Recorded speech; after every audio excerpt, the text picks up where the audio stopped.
I heard some screaming. Is everybody okay out there?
Sloss Furnaces, listed by paranormal investigators as one of the top 100 most haunted sites in America.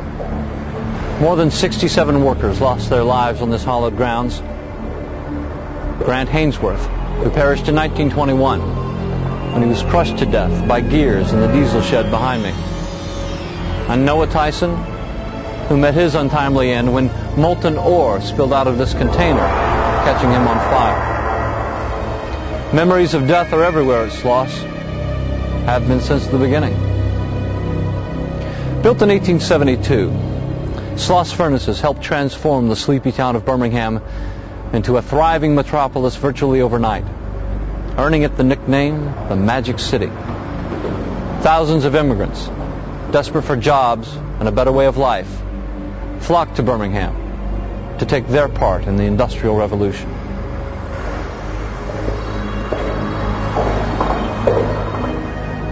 They came in search of streets paved with gold.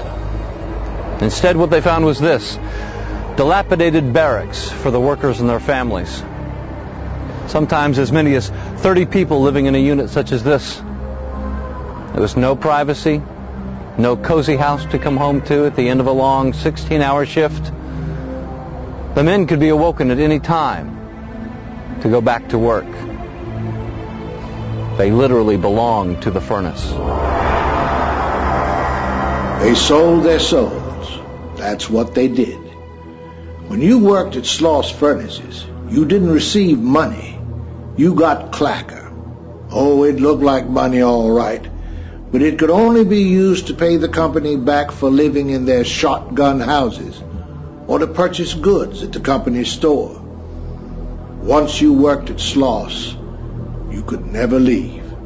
Clacker wasn't taken anywhere else, so you could never save up enough to move on to a better life. You joined as a furnace worker, and you would die as a furnace worker. Life held nothing else for these people. Working in temperatures that reached 115 degrees in the summer, long 16-hour days without the promise of rest at night, no savings ever to speak of, life for a Sloss worker was a living hell. But in the early 1900s, it was about to become deadly.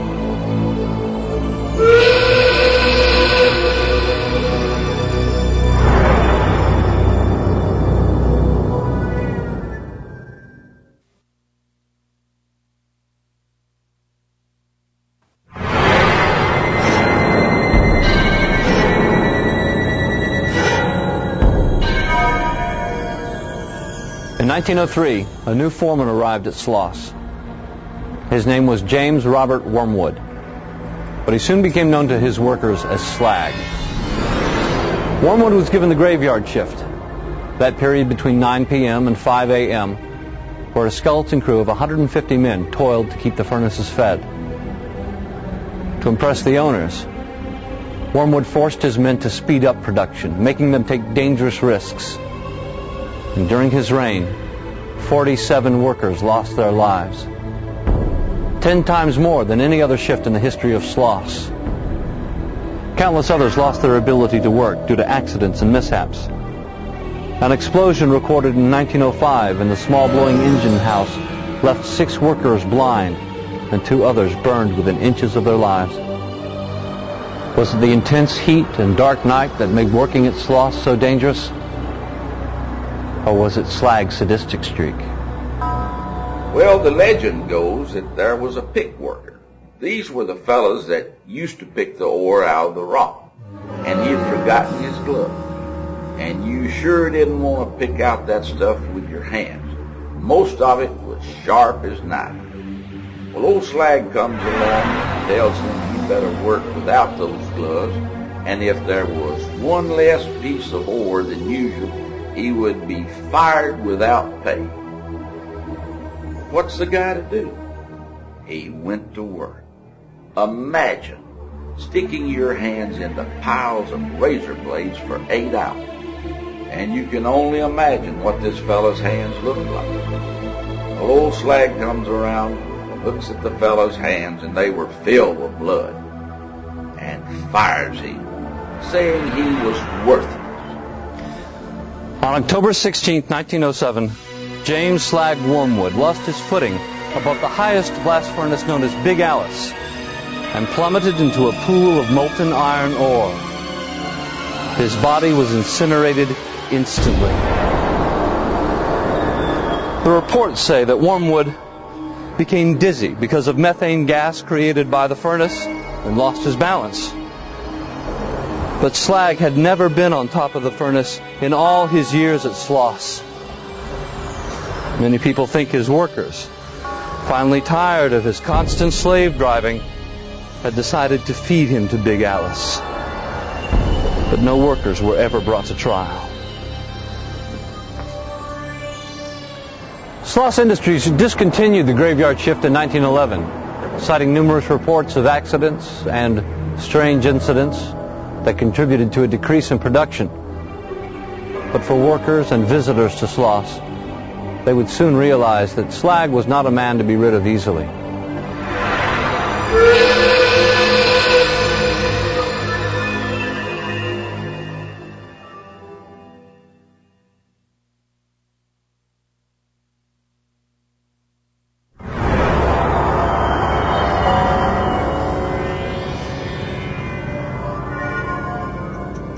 Haunted? I don't know so much about that. We've had a number of calls. Machinery coming on by itself, lights going on and off, strange noises, always during the middle of the night when the facility's supposed to be unoccupied. There's something going on out there, but I can't explain it. Throughout the years, more and more workers have complained of an unnatural presence throughout the site. In 1926, Pernell Williamson, a mechanic, received injuries when he was pushed in the back and heard a deep voice telling him to get back to work. But a search of the grounds revealed no one. In 1947, 3 men turned up missing. Hours later, they were discovered unconscious in here, a small boiler room in the southeast sector of the plant. While they could not explain what had happened to them, they all agreed that they had been accosted by an angry man who shouted at them to push some steel. But perhaps the most horrifying tale came less than 30 years ago, in 1971.